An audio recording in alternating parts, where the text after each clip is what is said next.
What's going on, guys? It's Matt here with another question and answer session for Training for Athletes. So today's question is from a Jezebel. Absolutely love that name, Jezebel. So Jezebel is asking,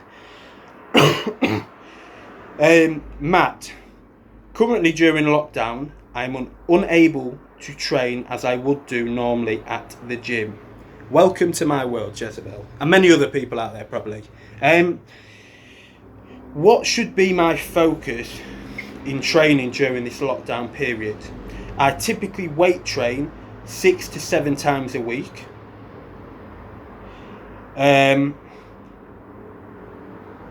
guidance would be appreciated. Thanks.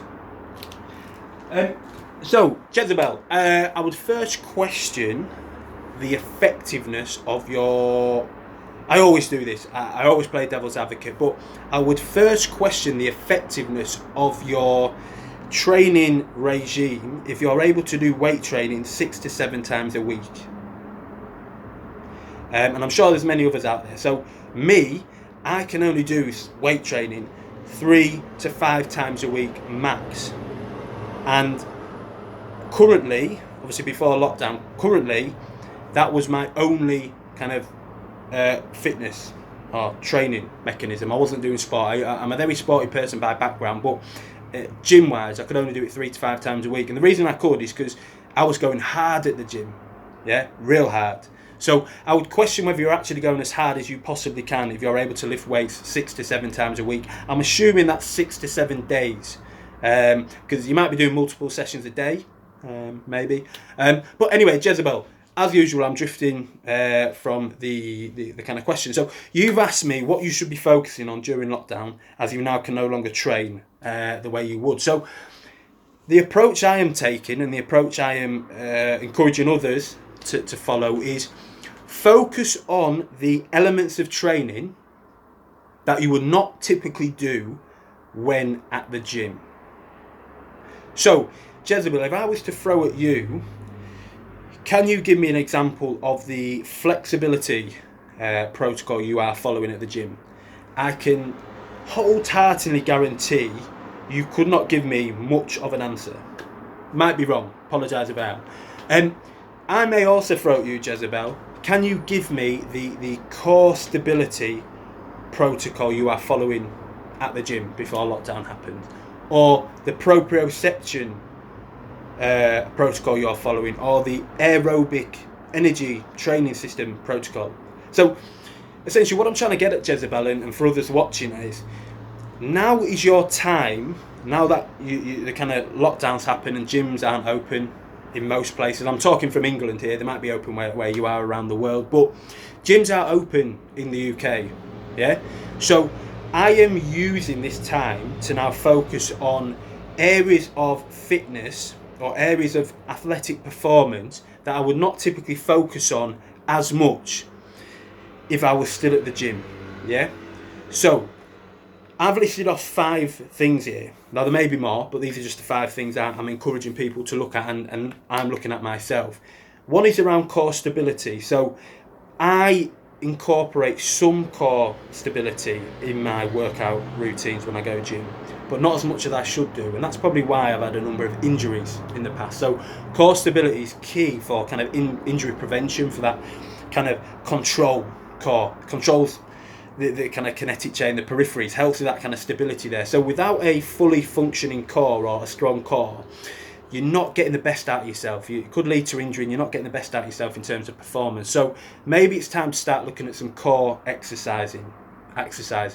Static, dynamic core, progressive overload. So start with the easy ones if you've not done it before, and move on to the harder stuff. Flexibility or stretching. Now, I do a lot of flexibility and stretching work anyway, even before lockdown happened at the gym. I do a lot of like heavy compound movements, squats, overhead squats, front squats, cleans, overhead press, but kind of behind the neck type of stuff. So I need that kind of flexibility. Flexibility is great. Not only is it kind of injury prevention, but it's allowing you to go through that full range of movement of a joint, deeper range of movement.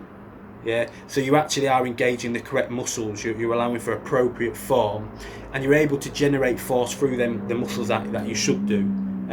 So having great flexibility enables better performance. It not only leads to kind of injury prevention, but it aids better performance. So focus on kind of some kind of flexibility or stretching routine, Jezebel. So there are loads and loads of like YouTube videos of stretching regimes. Have a go at yoga. Have a blast at yoga. I've done yoga before. I've done Pilates before. Obviously Pilates is more core, but I've done yoga before. I had to stop after about 20 minutes. I think it was a 45-minute class. I hold my hands up, I'm not ashamed. I was outside and I saw kind of all these old fogies, if it were. So there's me squatting heavy shit at the gym, yeah. And these people that were in that kind of waiting for the yoga class knew I squatted heavy shit, and they were all there smirking at me as I'm waiting to get in the yoga class. Yeah. Obviously knowing what's coming, which was I was not going to finish that yoga class, and it was like a yoga beginners class. So hey, I hold my hands up. Probably yoga isn't for me. It could be for me if I was actually a bit more consistent with it. But hey, that's just life. So maybe start looking at like a yoga class, like YouTube yoga for beginners, and maybe work your way up for that. Proprioception. So I mentioned it at the start, and if you follow me on Instagram, I've talked before about proprioception, and that's kind of that sensory feedback loop of your body, the ability to kind of sense its orientation and where it is. Now, if you don't have good proprioception, or you've had injuries in the past of certain joints, for example ankles or knees, shoulders, yeah, your proprioception will have kind of some deficits. That could lead to injury. That will lead to like malperformance when it comes to actually performing at the gym. So now's your time to start working on some proprioceptive type exercises. It will aid that performance, yeah, when you essentially go back to the gym. It will help prevent injuries when you go back to the gym. And then kind of the other two. So I've touched on three: core, flexibility, and proprioception. Now the other two kind of go hand in hand. So that's anaerobic and aerobic training. Yeah, so looking at that aerobic training capacity. So if you're doing 6 to 7 times weights a week, I'd probably assume your kind of general fitness levels if it aren't good. So if I was to ask you to say run me 5 kilometers, you might struggle with that. Again, I'm making an assumption here, Jezebel, because I don't know you and don't know what you look like. And don't know your fitness levels. So